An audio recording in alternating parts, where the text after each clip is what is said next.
Hai, apa kabar sahabat artikel View? Kali ini saya akan membacakan lanjutan alur cerita kisah CO muda berpura-pura culun. Tapi, sebelum mendengarkan kisah ceritanya, silahkan cari posisi yang nyaman dan jauhi keramaian. Dan jangan lupa pasang headsetnya. Dan inilah alur cerita kisah CO muda yang berpura-pura culun. Episode 335. Kisah CO muda yang berpura-pura culun. Helen menunjukkan penghinaan terhadap tanah kelahiran Ariel, yang membuat Ariel sangat marah. Dia tidak bisa mengerti bagaimana seseorang dengan darah kuning yang mengalir di tubuhnya bisa mengatakan ini. Ariel, seorang manusia yang mencintai orang asing, telah bertemu banyak orang, tetapi tidak menyukai tidak berarti dia harus dengan sengaja memfitnahnya. Bahkan jika dia dibesarkan di luar negeri, dia setidaknya harus tahu di mana akarnya berada. Ini adalah pendidikan yang diberikan keluarga Wibowo kepadamu, sehingga kamu bahkan tidak tahu siapa dirimu. Ariel berkata dengan dingin. Pendidikan Helen sejak kecil, di lingkaran dia berada. Semua kerabat di sekitarnya memiliki sikap yang hampir sama terhadap Indonesia seperti dia. Dan orang-orang itu juga memandang rendah Indonesia. Itulah sebabnya dia memiliki sikap seperti itu sekarang. Dia tidak berpikir ada yang salah dengan apa yang dia katakan. Dan Ariel menyebutkan pendidikan keluarga Wibowo, yang jelas-jelas memarahi keluarga Wibowo. Sebuah keluarga cabang sampah. Kualifikasi apa yang Anda miliki untuk menegur keluarga Wibowo? Apakah kamu mempertanyakan pendidikan tinggiku? Jangan pamerkan perasaan patriotikmu di depanku. Kamu adalah bajingan yang tidak berguna dan tidak memiliki hal lain untuk ditunjukkan. Jadi kamu hanya dapat menunjukkan bahwa kamu sangat patriotik. Kata Helen mengejek. Ariel menatap Helen dengan mata terbakar. Kepalan tangan yang terkepal memutih dari jari dan perlahan-lahan mengendur. Yang menunjukkan bahwa dia telah mengalami kemarahan yang hebat dalam waktu singkat. Dan kemudian dia merasa lega. Membahas masalah seperti ini dengan Helen adalah buang-buang waktu. Aku tidak punya waktu untuk mengobrol denganmu. Jika kamu ada masalah denganku, katakan saja padaku, kata Ariel. Permintaan ayahku sangat sederhana. Biarkan kamu mengubah nama keluargamu. Dan berhenti bermarga Wibowo mulai sekarang. Kalau tidak, aku hanya bisa membunuhmu secara pribadi untuk mencegah kamu mempermalukan nama keluargamu Wibowo, kata Helen sambil tersenyum. Ariel menunjukkan senyum dingin di sudut mulutnya. Keluarga Wibowo di luar negeri yang mendominasi benar-benar memintanya untuk mengubah nama keluarganya. Bukankah ini lelucon besar? Tapi mereka begitu benar. Aku tidak ingin merubahnya. Apa yang bisa kamu lakukan padaku? Ariel berkata dengan ringan. Helen tersenyum sedikit dan berkata, membunuhmu sesederhana mencubit semut. Saya menyarankanmu untuk berpikir jernih. Jika tidak, kamu tidak akan punya waktu untuk menyesalinya ketika saya mengambil tindakan. Katakan padanya bahwa nama keluarga saya Ariel Wibowo adalah keluarga Wibowo bahkan pada hari saya berubah menjadi abu. Dan tidak ada yang berhak mengubah nama keluarga saya. Setelah Ariel selesai berbicara, dia meninggalkan ruangan. Apa yang harus dia lakukan? Dengan permintaan yang tidak masuk akal ini. Perlu. Jika orang-orang ini benar-benar ingin berurusan dengannya karena ini, para prajurit akan datang untuk menghentikannya. Nona. Orang ini benar-benar tidak tahu harus berbuat apa. Kualifikasi apa yang dia miliki untuk nama keluarganya. Namun dia sangat keras kepala. Setelah Ariel pergi, Renata berkata dengan penghinaan yang kuat di matanya. Helen tidak marah, tetapi tersenyum bahagia dan berkata, bagus, kalau tidak aku akan sangat membosankan kali ini. Karena, bajingan tidak berguna ini tangguh. Saya akan memberitahu dia kekuatan sebenarnya dari keluarga Wibowo. Nona, pemborosan seperti itu, cepat atau lambat, akan bersujud kepada Anda dan mengakui kesalahannya kepada Anda. Bimo sedikit terkejut ketika Ariel keluar begitu cepat. Dia bertanya, apakah masalahnya selesai begitu cepat? Ariel tersenyum pahit dan berkata, saya khawatir akan ada banyak masalah di masa depan. Ini benar-benar bencana. Entah kenapa. Seseorang melompat keluar dan memintanya untuk mengubah nama keluarganya. Jika dia tidak mengubah namanya, dia harus berurusan dengannya. Ini membuat Ariel sangat tidak berdaya. Dan dia tidak pernah bisa bermimpi hal seperti itu. Apa yang terjadi? Bimo bertanya dengan cemberut. Ariel menggelengkan kepalanya dan tidak menjelaskan. Jadi Bimo tidak bertanya lagi. Tidak begitu jelas tentang energi keluarga Wibowo di Amerika Serikat.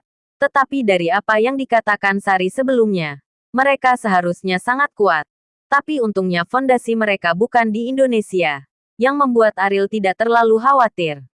Di Jakarta, Anjas bertemu Arjun di ruang tamu. Sekarang Arjun telah menjadi seorang tidak bisa berbuat apa-apa. Dia membenci Ariel sampai ke tulang. Berharap dia bisa membunuh Ariel dengan tangannya sendiri. Meminum darahnya dan memakan dagingnya.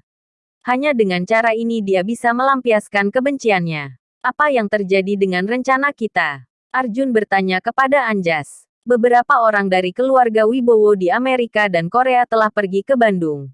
Tetapi apa yang akan mereka lakukan? Ini bukan sesuatu yang dapat saya tebak. Anjas mengatakan bahwa dia menelepon telepon ayah Helen. Tujuannya sangat sederhana. Untuk mengatur lawan untuk Ariel. Tetapi Anjas tidak tahu apa yang akan dilakukan lawan ini. Apakah mereka akan membunuh Ariel? Arjun mengertakkan gigi dan berkata. Dengan status Anjas, dia tidak memenuhi syarat untuk mengendalikan apa yang dilakukan keluarga Wibowo di Korea dan di Amerika Serikat. Satu-satunya yang bisa dia lakukan adalah menarik kebencian ke Ariel. Arjun, apakah ini caramu berbicara denganku? Anjas berkata dengan wajah dingin. Maaf, kakek Anjas. Aku sangat bersemangat. Aku tidak sabar untuk membalas dendam. Arjun menundukkan kepalanya dan meminta maaf. Tetapi matanya tidak menunjukkan penyesalan. Jika kamu ingin membalas dendam, ini bukan sesuatu yang dapat kamu lakukan dalam beberapa saat. Bagaimanapun, kamu masih harus tinggal di penjara selama beberapa tahun sekarang. Jangan khawatir, dia pasti akan mati. Karena keluarga Wibowo di Korea dan di Amerika Serikat ada di sini. Sama sekali tidak mungkin untuk melepaskannya dengan mudah, kata Anjas sambil menghela nafas. Selama periode ini, saya akan menemukan cara untuk memprovokasi konflik yang lebih besar di antara mereka. Anjas melanjutkan, kakek Anjas, jika bukan karena Ariel, nenek tidak akan meninggal. Kita tidak boleh membiarkannya begitu saja. Kita harus membalaskan dendam nenek. Arjun menyebutkan masalah ini dengan sengaja. Karena dia tahu bahwa hanya nenek yang bisa membiarkan Anjas membenci Ariel. Anjas menarik napas dalam-dalam. Mengepalkan tinjunya dan berkata, jangan khawatir. Dia tidak hanya akan mati. Tetapi saya akan membiarkannya meninggal secara tragis. Dan saya akan membiarkan dia menyaksikan kekasihnya mati. Di halaman keluarga Wibowo, Rosa duduk di kursi yang semula milik Sari. Rosa tidak mengerti mengapa Sari duduk di sini sebelumnya. Jadi sejak Sari meninggal, dia sering mengamati keluarga Wibowo dengan keluarga Sari. Tapi sekarang, dia masih tidak mengerti mengapa Sari sangat menyukai posisi ini.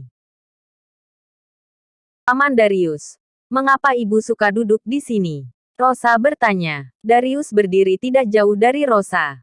Beginilah cara dia melindungi Sari di masa lalu. Ini menghadap kamar Arjun. Darius berkata dengan acuh tak acuh. Mungkinkah di matanya?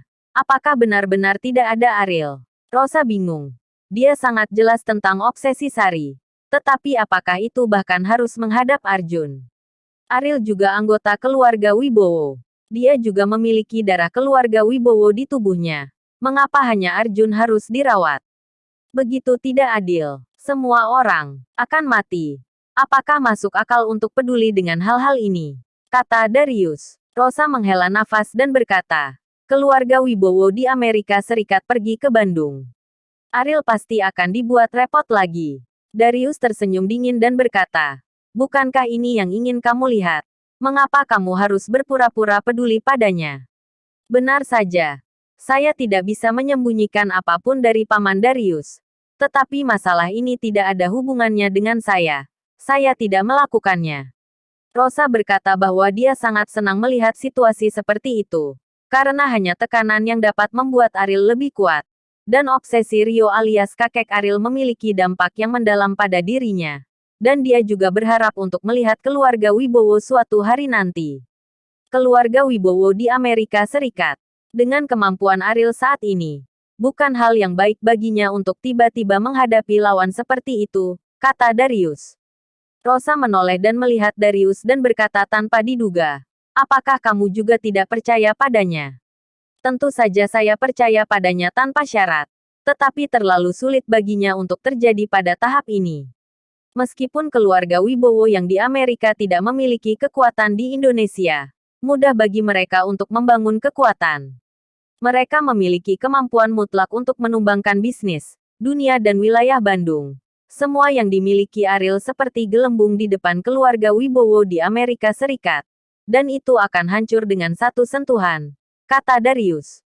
Lalu apa yang harus dia lakukan? Rosa bertanya-tanya. Cara terbaik adalah menyetujui semua syarat yang diajukan oleh keluarga Wibowo di Amerika Serikat.